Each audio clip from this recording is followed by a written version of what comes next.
इसलिए हम लोग आगे स्टडी किया जब हुआ। अभी इधर रिकॉर्डिंग जो होगा उतना अच्छा रिकॉर्डिंग तो नहीं हो पाएगा क्योंकि हेडफोन हमारा एक्सपायर हो गया है, वो नहीं काम कर रहा है, उसमें कुछ हुआ है शायद। अब 1800 रुपये फिर होगा तब जाएंगे तो हेडफोन लाएंगे खरीद कर, तब रिकॉर्डिंग अच्छा होगा।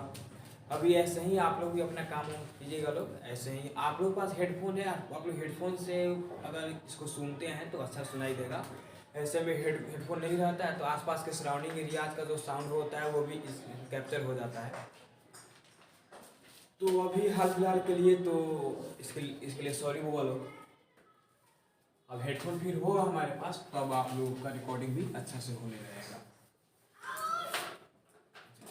आप लोगों को थर्मोडायनेमिक्स के बारे में हम बता रहे थे, पढ़ा रहे थे, और थर्मोडायनेमिक्स में सिस्टम के बारे में हम आप लोगों को बता चुके थे पूरा तरह से। अब सिस्टम की क्वांटिटी के बारे में हम लोग स्टडी करेंगे कि सिस्टम का क्वांटिटी क्या होता है, कितने होते हैं, कौन कौन सा ये होता है। ओके, तो यही हम लोगों को यहाँ पे मेनली स्टडी करना है। तो थोड़ा सा हम लोग इसके पिछले वाले टॉपिक के बारे में हम लोग रिवाइज कर लेते हैं। तो हम आप लोगों को यहाँ पे सिस्टम का जो एबिलिटीज होता है अर्थात जो उसका गुण होता है उस गुणों के बारे में हम समझाए हुए थे, और ये बताए हुए थे कि सिस्टम के जो एबिलिटीज होते हैं वो दो तरह का होता है।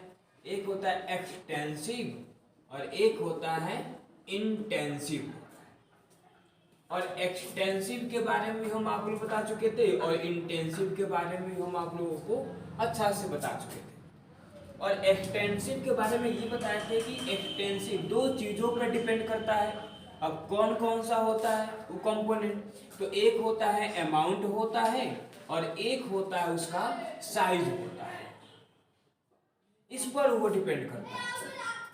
लेकिन इंटेंसिव के बारे में हम आप लोग बताए थे कि अमाउंट और साइज पर डिपेंड नहीं करता है, यह जो होता है ना यह नेचर पे डिपेंड करता है, अर्थात सिस्टम के नेचर पे डिपेंड करता है।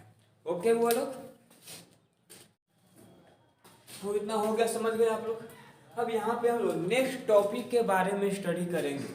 नेक्स्ट टॉपिक के बारे में हम लोग समझा जाएंगे।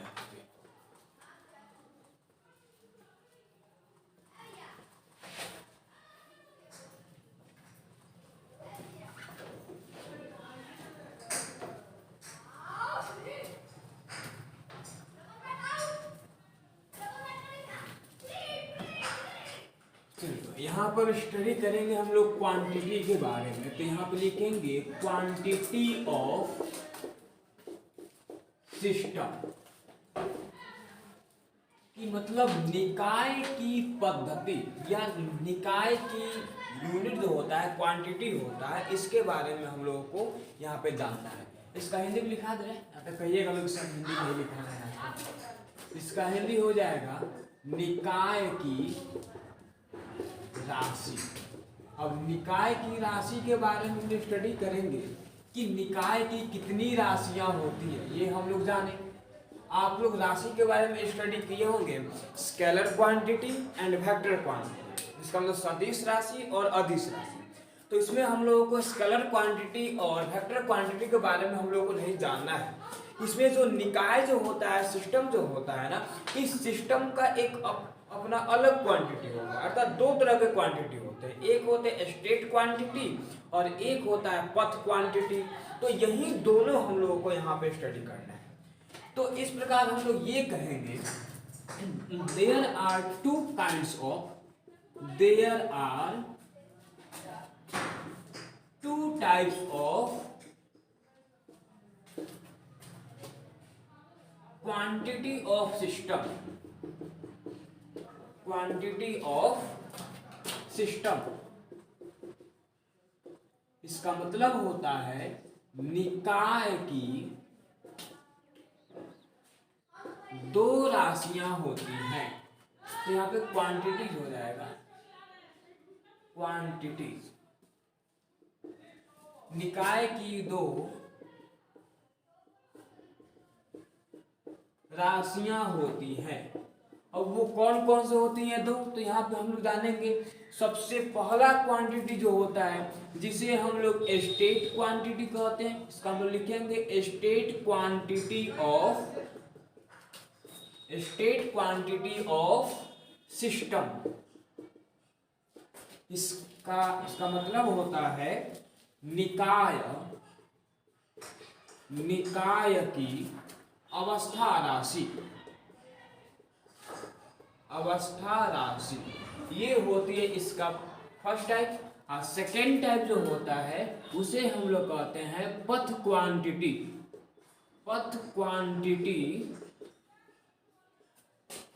Of system. इसका हिंदी हो जाएगा निकाय की पथ राशि। अब इसी दोनों क्वांटिटी के बारे में हम लोग को यहाँ पे अध्ययन करना है, स्टडी करना है, तो आप लोग इसको नोट कीजिए पहले, फिर हम लोग फिर बात करते हैं। तो इसको नोट कर लिए होंगे आप लोग। अब हम लोग एक एक करके इन दोनों टॉपिक्स के बारे में स्टडी किया जाएगा। तो पहले इरेज कर लेते हैं। सबसे पहले इसमें आता है स्टेट क्वांटिटी ऑफ सिस्टम। इसका मतलब निकाय की जो अवस्था राशि होती है इसके बारे में हम लोगों को यहाँ पे जानना है। तो ये अवस्था राशि क्या होती है, स्टेट्स क्वांटिटी हम किसे कहते हैं, इसके बारे में हम लोग यहाँ पूरा तरह से एक्सप्लेन करेंगे।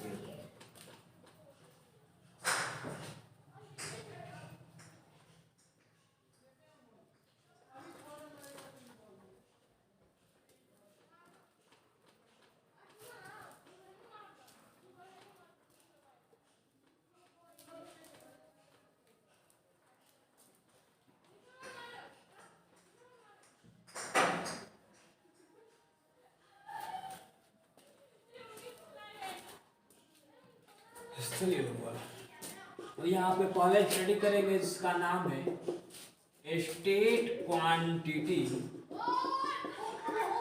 Of system. इसके बारे में हम लोग स्टडी करते हैं। थोड़ा सा इसके बारे में हम लोग समझा जाएगा, बहुत इंपॉर्टेंट टॉपिक है। देखिए बता रहे हैं केमिस्ट्री में 11th क्लास में जो भी चैप्टर्स हैं सभी चैप्टर्स में ये सबसे इम्पोर्टेंट और सबसे अच्छा चैप्टर कहा जाएगा, सबसे बेस्ट चैप्टर है। इसमें एकदम इजी है, बस इसमें थोड़ा थोड़ा अपना अपना दिमाग यूज करते रहना है, सब समझ में आते जाएगा।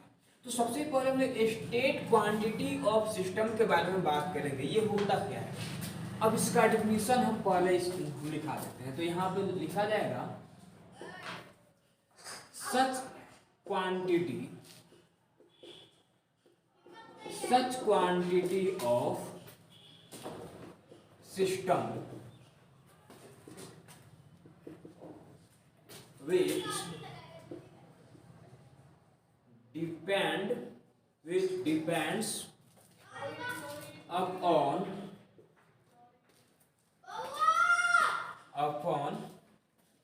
initial state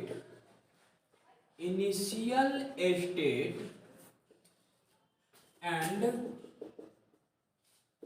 final state of system, but do not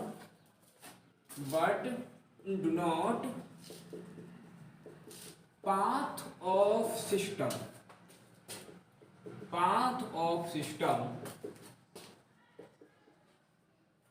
is called state quantity of system. इसको लिखिए लोग, इसका हिंदी हम लिखा दे रहे हैं। इसका हिंदी आप लिखे लो। इसका हिंदी होगा निकाय की वैसी राशि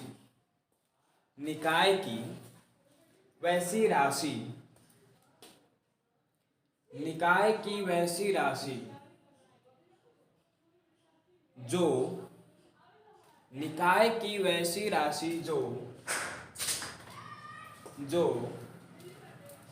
निकाय की जो निकाय की आरंभिक अवस्था एवं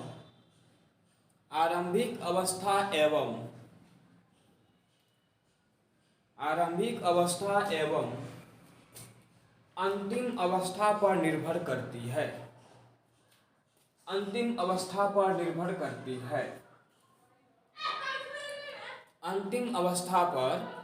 करती है।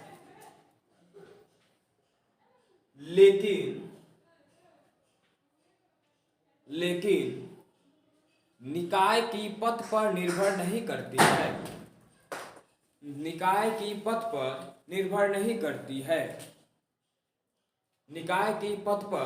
निर्भर नहीं करती है। उस राशि को निकाय की अवस्था राशि कहते हैं। उस राशि को निकाय की अवस्था राशि कहते हैं। तो इतना आप समझ गए। देखिए अब यहाँ पे हम जो डिफिनेशन लिखाए हैं इसको कितना भी रीड कीजिएगा आप लोग, कितना भी समझने की कोशिश कीजिएगा, ये आप लोगों को समझ में कुछ भी नहीं आएगा, क्योंकि ये सिर्फ इसका डिफिनेशन है। अगर पूरा तरह से इसका डिफाइन किया जाए तब जाकर समझ में आएगा इसमें है क्या। इसमें कुछ नहीं है, बस आरंभिक अवस्था और अंतिम अवस्था, यही दोनों यहाँ पे इम्पोर्टेंस है।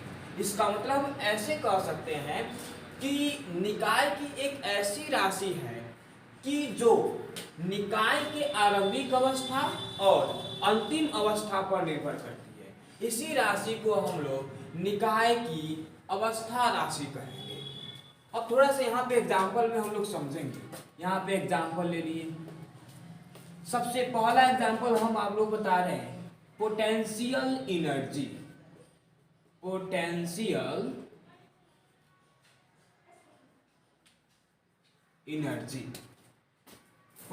एनर्जी का फॉर्मूला जो होता है, अगर इसे कैलकुलेट किया जाए तो वो होता है mgh होता है, जो आप लोग फिजिक्स में स्टडी किए होंगे। जहां पे पूछा जाएगा कि ये बताइए कि वेयर, जहां m किसको इंडिकेट करता है, तो m जो होता है वो हमेशा मास को इंडिकेट करता है। अगर हम बात करते हैं g के बारे में, ये आप लोग नहीं दिखाई दे रहा होगा,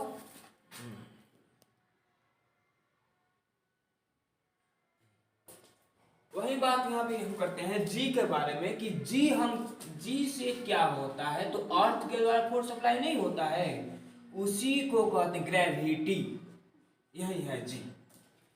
यहाँ पे एच जो होता है, एच को कहा जाता है हाइट। हाइट मीन्स ऊंचाई होती है। ओके, अब यहाँ पे हम लोग ये जानेंगे कि पोटेंशियल एनर्जी कैसे स्टेट क्वांटिटी ऑफ सिस्टम कहलाएगी। इसका कुछ नहीं तो कुछ रीजन होगा। अब बात करते हैं कि पोटेंशियल एनर्जी के बारे में। ये एनर्जी जो होता है ना, ये मूवमेंट के कारण होता है और इसमें हाइट सबसे इंपॉर्टेंट रहती है। जैसे हम यहाँ पे कुछ एग्जांपल बता रहे हैं, जैसे मान लेते हैं यहाँ पे हाउस है और वो हाउस एक मंजिल नहीं है, 5 मंजिल है। ये हो गया फर्स्ट फ्लोर, ये हो जाएगा सेकंड फ्लोर, ये हो जाएगा थर्ड फ्लोर, ये हो जाएगा फोर्थ फ्लोर और ये हो जाएगा फिफ्थ फ्लोर। तो इसे हम लोग F1 मान लेंगे, ये F2 हो जाएगा, F3, F4 और ये F5। इस तरह से 5 फ्लोर का एक बिल्डिंग है और यहाँ पे ये जो फर्स्ट फ्लोर है इसे तो इनिशियल कहेंगे, अर्थात यह आरंभ में है, और जो फिफ्थ फ्लोर है इसे हम लोग फाइनल कहेंगे, मतलब ये अंत में है। अब मान लेते हैं कि यहाँ पे ए एक वस्तु है। अब इस वस्तु को हम फर्स्ट फ्लोर से उठाकर फिफ्थ फ्लोर पे रख देते हैं। ओके, अब इस ए ऑब्जेक्ट को फर्स्ट फ्लोर से उठाकर अगर 5वें फ्लोर को रख दिया जाए तो एनर्जी तो कंज्यूम हुआ होगा। अब इसको जाने, ये ऑब्जेक्ट ए जो है, वस्तु ए जो है, या ए एक व्यक्ति ही है। अब फर्स्ट फ्लोर से जाने में फिफ्थ फ्लोर तक बहुत सारे रास्ते हो सकते हैं। हो सकता है सीढ़ी के माध्यम से जाए, हो सकता है लिफ्ट के माध्यम से जाए, या हो सकता है हेलीकॉप्टर के माध्यम से जाए, या किसी भी माध्यम से तो जाएगी ना, लेकिन कहाँ जा रही है? फर्स्ट फ्लोर से 5वीं फ्लोर तक। अब किसी भी रास्ते से ये जाए, इसका जो हाइट होगा, हाइटवा तो सेम रहेगा। हम मान लेते हैं कि अर्थ से मतलब फर्स्ट फ्लोर से लेके 5th फ्लोर तक ये 30 मीटर इसका हाइट है। लिट मान लेते हैं कि फर्स्ट फ्लोर से लेके 5th फ्लोर तक इसका हाइट 30 मीटर है। तो अब किसी भी रास्ते से ये जाएगी तो इसका हाइटवा इतना ही ना रहेगा, हाइट तो चेंज होगा नहीं। तो देखिए अब ए से अर्थात सॉरी ये फर्स्ट फ्लोर से ए ऑब्जेक्ट 5th फ्लोर तक गई, तो इसका जो पोटेंशियल एनर्जी खर्च हुआ है, मान लेते हैं x जूल खर्च हुआ है। अब ये अगर सीढ़ी से भी जाती है, हाँ तभी इतना ही हाइट होगा। अगर ये लिफ्ट से भी जाती है तभी इतना ही हाइट होगा। अगर हाँ इतना ही हाइट होगा। अगर ये हेलीकॉप्टर से जा रही है फिर भी इसका इतना ही हाइट होगा, क्योंकि वो कहाँ से कहाँ तक गई? फर्स्ट फ्लोर से 5th फ्लोर तक, तो हाइट का तो यही रहेगा। यहाँ पे ये बात नहीं है कि अगर ये सीढ़ी से जाते हैं तो इतना ही हाइट है, अगर हेलीकॉप्टर से जाएंगे तो ये जो है ये ऊपर उठते जाएगा, ये फिर तो यहाँ तक नहीं यहाँ तक आ जाएगा, ऐसा बात नहीं है। इसका ऊंचाई इतना है तो इतना ही रह जाएगा, ऊंचाई कभी बढ़ता नहीं है, ये इतना ही स्टेबल है। अब इसको ऊपर घर बनाएंगे तो वो 6th फ्लोर हो जाएगा। तो हम 5वें फ्लोर की बात किए हैं, तो ये किसी भी रास्ते से जाए इनका हाइट इतना ही होगा, और जब हाइट इतना ही होगा तो एनर्जिया जो कंज्यूम हुआ है x जूल ही रहेगा। अगर पैदल भी जाएंगे तब भी x जूल है, या अगर वो हेलीकॉप्टर से जाते हैं तभी x जूल है, या अगर वो लिफ्ट से जाते हैं तभी एनर्जी कितना कंज्यूम हुआ है? x जूल हुआ है। क्योंकि पोटेंशियल एनर्जी वो हाइट पे डिपेंड करता है और किसी चीज पे डिपेंड नहीं करता है। देखिए ऑब्जेक्ट का ये होता है ना, मास कांस्टेंट रहता है। अगर हम 51 kg के हैं तो अगर सीढ़ी से भी जाएंगे तो 51 kg के रहेंगे, अगर लिफ्ट से जाएंगे तब भी 51 kg के रहेंगे, अगर हेलीकॉप्टर से जाएंगे तब भी 51 kg रहेंगे। ये जी जो होता है ना, अर्थ के द्वारा जो फोर्स अप्लाई होता है तो वो हमेशा तो कांस्टेंट ही रहता है, बस हाइट खाली चेंज होता है। तो इसका मतलब ये कह सकते हैं कि पोटेंशियल एनर्जी कब चेंज होगा? जब हाइट चेंज होगा तब। अगर हम फर्स्ट फ्लोर से लेकर 4th फ्लोर तक जाते हैं तो ये x जूल एनर्जी कंज्यूम नहीं होता, कुछ कम कंज्यूम होता है, क्योंकि हाइट वहां पे कुछ कम हो गया, घट गया है। तो इसका मतलब पोटेंशियल एनर्जी नहीं चेंज हुआ। हम किसी भी रास्ते से गए पोटेंशियल एनर्जी वहां पे चेंज नहीं हुआ, तो इसका मतलब इसे हम लोग कहेंगे स्टेट क्वांटिटी ऑफ सिस्टम कहेंगे। ठीक है, अगर रास्ता पर डिपेंड करता है तब उसे हम लोग पथ क्वांटिटी कहते हैं। अगर रास्ता पर डिपेंड नहीं करता है, देखिए यहाँ पे लिखाए हुए हैं but do not path of system, अर्थात सिस्टम के पाथ पर निर्भर नहीं करता है, उसी को स्टेट क्वांटिटी कहते हैं। तो ये पथ पे डिपेंड नहीं किया है, ये हेलीकॉप्टर से जाइए, चाहे लिफ्ट से जाइए, चाहे सीढ़ी से जाइए, चाहे रस्सी से झूल के आप जाइए, चाहे किसी भी माध्यम से जाइए, किसी भी रास्ता से जाइए, इसका पोटेंशियल एनर्जी कभी चेंज नहीं होगा। तो जो रास्ता पर डिपेंड नहीं करता है, पथ पर डिपेंड नहीं करता है, उसी को स्टेट क्वांटिटी कहते हैं। अब कुछ समझ में आया आप लोगों को? है? Yes sir. चलिए थोड़ा सा और आगे बढ़ते हैं हम लोग।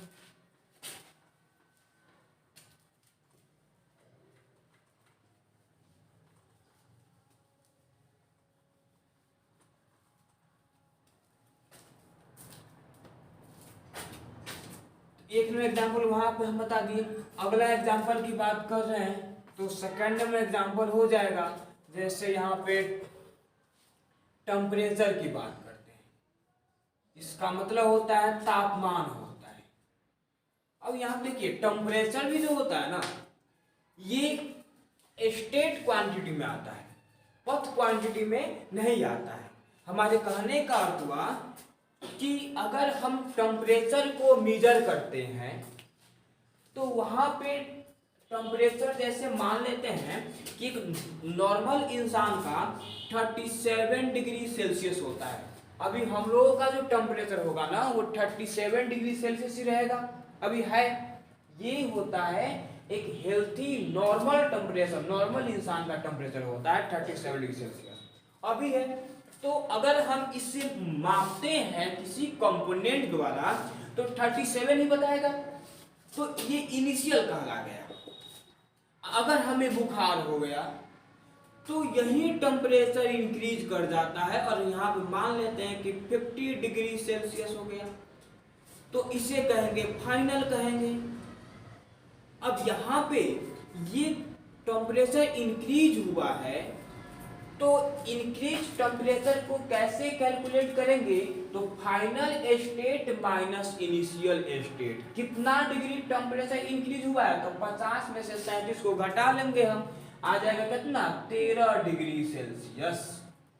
इसका मतलब ये टेम्परेचर किस रास्ता से बढ़ा उससे कोई मतलब है हमें कोई मतलब नहीं है। बस हमें ये जानना है कि टेम्परेचर कितना डिग्री सेल्सियस बढ़ा या कितना डिग्री सेल्सियस कम हुआ, तो उसके लिए पहले कितना था अब कितना है, ये दोनों जानना चाहिए, आना चाहिए, मालूम होना चाहिए। अगर मालूम है तो दोनों को माइनस कर देंगे, यहाँ पे चेंज इन टेम्परेचर पता चल जाएगा।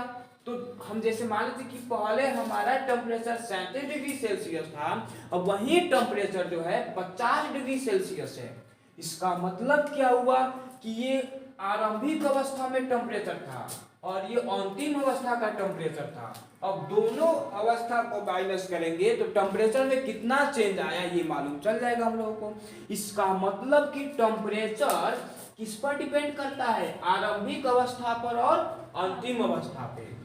तो हम क्या लिखें, सच क्वांटिटी ऑफ सिस्टम ही depends upon initial state and final state. अर्थात वैसा सिस्टम का क्वांटिटी, अर्थात वैसा क्वांटिटी जो इनिशियल और फाइनल मतलब आरंभिक और अंतिम अवस्था पर डिपेंड करता है, उसी को कहते हैं स्टेट क्वांटिटी ऑफ सिस्टम। तो ये जो है ना, ये इंक्रीजिंग ऑफ टेम्परेचर या डिक्रीजिंग ऑफ टेम्परेचर जो है, ये दोनों स्टेट पे डिपेंड करता है, न कि उसके रास्ता पर कि हाँ इस रास्ता से बढ़ गया है उस रास्ता से घट गया, ऐसा वो डिपेंड नहीं करता है। तो टेम्परेचर को हम लोग क्या कहेंगे, स्टेट क्वांटिटी कहेंगे। अब अगला एग्जांपल यहाँ पे हम लोग स्टडी करते हैं। अब अगला एग्जांपल आ जाएगा वॉल्यूम। नंबर 3 की बात करते हैं, जिसे कहते हैं वॉल्यूम। इसे हम लोग हिंदी में आयतन कहेंगे। तो वॉल्यूम में चेंज को हम लोग डेल्टा V के द्वारा डिनोट करते हैं। अब वॉल्यूम के बारे में समझ लीजिए आप लोग, सबको हुआ यहाँ पे। अब देखिए हम बात ये करते हैं कि जैसे एक कंटेनर है मेरे पास, यहाँ पे एक नल है, उस नल के द्वारा पानी यहाँ पे गिर रही है, तो यहाँ तक पानी आया, यहाँ तक वाटर आया, तो हम क्या किए तो यहाँ तक वाटर भर गया, हम इस नल को बंद कर दिए। फिर तो ये तो हम कहेंगे कि आरंभिक अवस्था में हम इतना पानी भर दिए। जैसे आरंभिक अवस्था में 5 लीटर वाटर हम लोग यहाँ पे फिलअप करके भर दिए। उसके बाद की बात करते हैं, फिर से उसी कंटेनर को दूसरे नल के पास लेके गए और वो नल फिर से स्टार्ट कर दिया गया, फिर पानी गिरने लगा। तो पानी बढ़ते बढ़ते बढ़ते यहाँ तक भर गया, फिर उस नल को रोक दिए, तो यहाँ पर 20 लीटर पानी भर गया मान लेते हैं। देखिए, तो इस कंटेनर में नल के द्वारा आरंभिक अवस्था में, इसका मतलब इनिशियल स्टेट में कितना लीटर वाटर भरे हम, 5 लीटर, और फिर अंतिम अवस्था तक कितना पहुंच गया, 20 लीटर पहुंच गया। तो इसे हम लोग कहेंगे इनिशियल स्टेट, ऐसे कहेंगे फाइनल स्टेट। अब कहा जाए कितना वॉल्यूम में चेंज हुआ, तो हम लोग ये कहेंगे कि 20 minus 5 is equal to 15 litre water हम इस नल के द्वारा भरे। इसका मतलब आयतन को कैलकुलेट करने के लिए किस रास्ता से पानी भरा गया उससे मतलब नहीं है, हम नल के द्वारा भी भर सकते हैं, कॉल के द्वारा भी भर सकते हैं, रिवर में से भी पानी लाकर भर सकते हैं, या कुआं का पानी भी रख सकते हैं, भर सकते हैं। हम किसी भी तरह से, किसी भी सोर्स से पानी को भर सकते हैं, उसे कोई डिपेंड नहीं करता है, कोई निर्भर नहीं करता है किस रास्ता से पानी को भरे हैं, कोई उसका मायने नहीं है। सही मायने ये है कि आरंभिक अवस्था में आप कितना पानी इसमें भरे थे, फिर अंतिम अवस्था में कितना भरे हैं, दोनों को माइनस कीजिए, निकल जाएगा। इसका मतलब ये कह सकते हैं जो वॉल्यूम है, आयतन है, यह रास्ते पर डिपेंड नहीं करता है, यह उसके क्वांटिटी पर डिपेंड करता है कि हाँ पहले कितना भरा गया था, फिर बाद में कितना भरा गया। तो इनिशियल स्टेट और फाइनल स्टेट इसी पर डिपेंड करता है वॉल्यूम। तो इसलिए इसे हम लोग निकाय की राशि जो होती है ना, वो अवस्था राशि कहलाती है। उसके बाद फोर्थ में एग्जाम्पल लिखिए लो, एक और पढ़ेंगे हम लोग, जिसको कहते हैं दाब कहते हैं। यहाँ पे दाब भी जो होता है ना, ये भी किस रास्ता से दाब हुआ ये मालूम, उससे कोई मतलब नहीं रहता है। दाब पहले कितना था, अब कितना हो गया, यह इस पर डिपेंड करता है। तो इसे भी हम लोग क्या कह देंगे, इसे भी हम लोग स्टेट क्वांटिटी कहते हैं, ईटीसी। इसे नोट कर लीजिए आप लोग। अब चलिए, अब यहाँ पे हम लोग सेकेंड स्टडी करेंगे, जिसको कहते हैं पथ क्वांटिटी ऑफ सिस्टम। इसके बारे में स्टडी करना है तो सिंपल बात है, इसके नाम से भी क्लासिफाइड हो रहा है, आइडेंटिफाई हो रहा है कि पथ अर्थात जो रास्ता पर डिपेंड करती है। तो सिंपल में यहाँ पे लिखेंगे such quantity of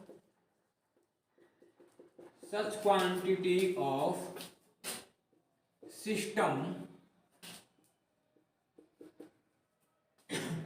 which depends upon the path of system, but do not depend on states of system is called path quantity।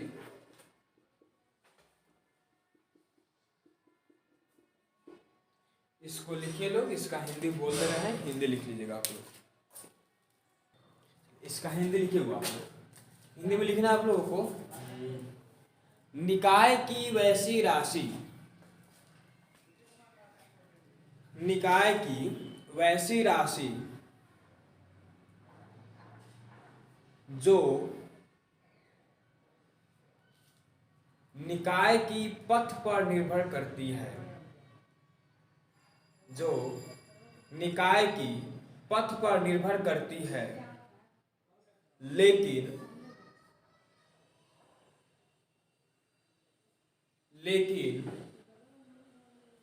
निकाय की अवस्था पर निर्भर नहीं करती है, लेकिन निकाय की अवस्था पर निर्भर नहीं करती है, लेकिन निकाय की अवस्था पर निर्भर नहीं करती है, उसे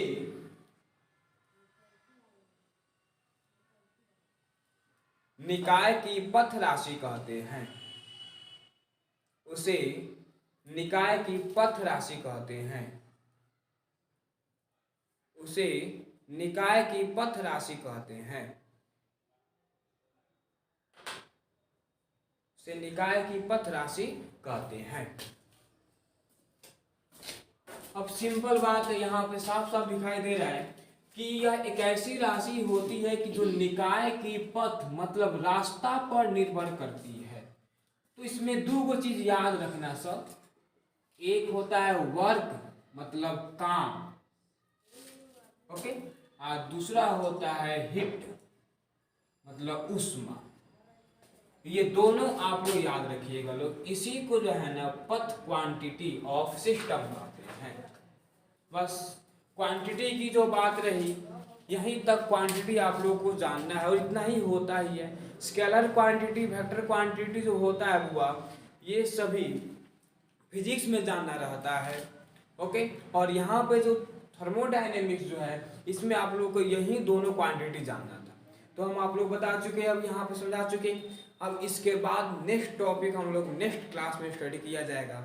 आज इतना ही रहने दिया जाए, फिर हम लोग मिलते हैं कल, फिर पढ़ा जाएगा। ओके, अभी थोड़ा सा साउंड में क्यों दिक्कत होगा, हाल फिलहाल में उसको भी ठीक कर देंगे हम।